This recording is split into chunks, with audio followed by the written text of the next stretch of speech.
ಒಂದು ಕುಟುಂಬಕ್ಕೆ 1.5 ತಿಂಗಳಿಗೆ 1 ಸಿಲಿಂಡರು ಸಾಕಾಗ್ತದೆ. ಸರಿಯಾದಂಥ ರೀತಿಯಲ್ಲಿ ಮಿತಿವ್ಯಯ ಮಾಡಬೇಕು, ದುರುಪಯೋಗ ಮಾಡಬಾರ್ದು, ಸದುಪಯೋಗ ಮಾಡಿದ್ರೆ ಸಾಕು ಅಂತ ಸ್ಟ್ಯಾಂಡರ್ಡ್ ಇನ್ಸ್ಟ್ರಕ್ಷನ್ಸ್ ಇದೆ. ಅದಕ್ಕೆ ಕೇಂದ್ರ ಸರ್ಕಾರ ಏನು ಮಾಡಿದೆ, 25ರಿಂದ 35 ದಿನ ಒಳಗಡೆ ನಿಮಗೆ ಬೇಕಾಗಿರೋ ಸಿಲಿಂಡರ್ಸನ್ನು ನಾವು ಕೊಡ್ತೇವೆ ಅಂತ ಹೇಳಿದೆ. ನಾನು ಆಯಿಲ್ ಕಾರ್ಪೊರೇಷನ್ ಎಲ್ಲ ಕರೆದು ಕೇಳಿದಾಗ ನಾವು ಪ್ರತಿ ಕುಟುಂಬಕ್ಕೆ 1 ಸಿಲಿಂಡರ್ನ 25 ದಿನ ಅಥವಾ 30 ದಿನ ಒಳಗಡೆ ಸರಬರಾಜು ಮಾಡೋಕ್ಕೆ ನಮ್ಮ ಹತ್ರ ಸುಮಾರು 10 ದಿನದ ಸ್ಟಾಕ್ ಇದೆ.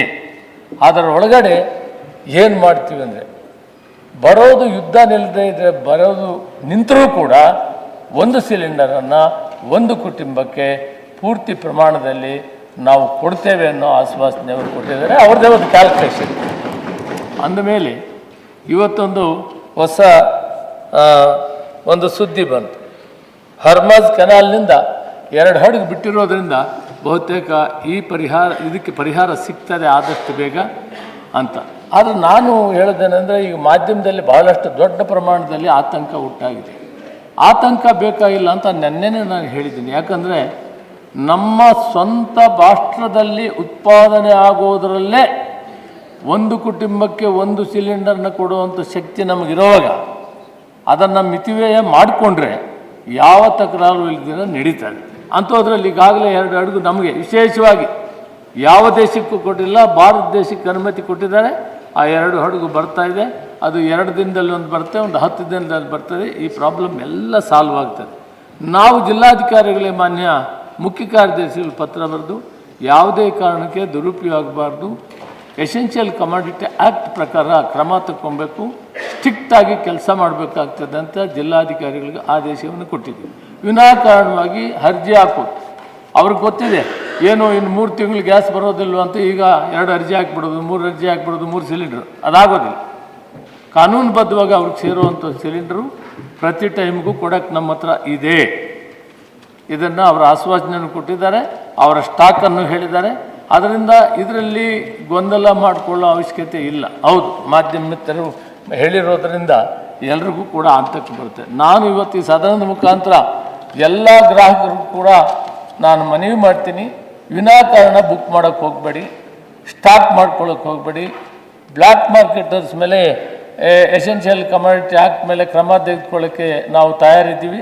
ಆದರೆ ಅವ್ರಿಗೂ ಮನವಿ ಮಾಡ್ತೀನಿ, ಇಂಥ ಸಂದಿಗ್ಧ ಪರಿಸ್ಥಿತಿಯಲ್ಲಿ ಅಂಥ ಕೆಟ್ಟ ಕೆಲಸಕ್ಕೆ ಕೈ ಹಾಕಬೇಡ್ರಿ. ಮತ್ತು ವಿನಾಕಾರಣವಾಗಿ ಹೆಚ್ಚು ಸಿಲಿಂಡರ್ಗಳನ್ನು ಡಿಪಾಸಿಟ್ ಮಾಡ್ಕೊಳ್ಳೋಕ್ಕೂ ಹೋಗಬೇಡ್ರಿ. ಕ್ರಮಬದ್ಧವಾಗಿ ನಿಮಗೆ ಬೇಕಾಗಿರುವಂಥ ಸಿಲಿಂಡರ್ ಕುಟುಂಬಕ್ಕೆ ಬೇಕಾದ್ರೆ ನಮಗೆ ಲೆಕ್ಕಾಚಾರ ಇದೆ. ಆ ಲೆಕ್ಕಾಚಾರದಂತೆ ಕೊಡೋದಕ್ಕೆ ಸರ್ಕಾರ ಬದ್ಧವಾಗಿದೆ.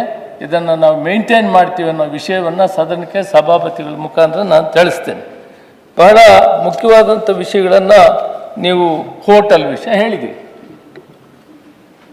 ಎಸೆನ್ಷಿಯಲ್ ಆಗಿ ಬೇಕಾಗಿರೋದು ನಮಗೆ ಯಾವುದಕ್ಕೆ ಬೇಕಾಗ್ತದೆ. ನಾನು ಒಂದು ಕಡೆ ಹೇಳಿದೆ, ಡೊಮೆಸ್ಟಿಕ್ಕನ್ನು ಪರಿಹಾರ ಮಾಡ್ತೀವಿ, ಯಾರೂ ಆತಂಕ ಪಡಬೇಡಿ ಅಂತ ಹೇಳ್ತೇವೆ. ಎರಡನೇದು ಹೋಟೆಲ್, ಹಾಸ್ಪಿಟಲ್, ಬಹಳ ಶಾಲೆಗಳು, ರೆಸಿಡೆನ್ಷಿಯಲ್ ಸ್ಕೂಲ್ಸ್, ಇದಕ್ಕೆ ಒಂದು ವ್ಯವಸ್ಥೆ ಮಾಡ್ಕೊಂಡಿದ್ದೀವಿ. ಕಮರ್ಷಿಯಲ್ ಸಿಲಿಂಡರ್ಸ್ ಹಾಸ್ಪಿಟ್ಲಿಗೆ ಬೇಕೇ ಬೇಕು, ನಿಲ್ಸೋಕ್ಕಾಗೋದಿಲ್ಲ. ಹಾಸ್ಪಿಟ್ಲಿಗೆ ಬೇಕಾಗ್ತದೆ, ಶಾಲೆಗಳಿಗೆ ಬೇಕಾಗ್ತದೆ.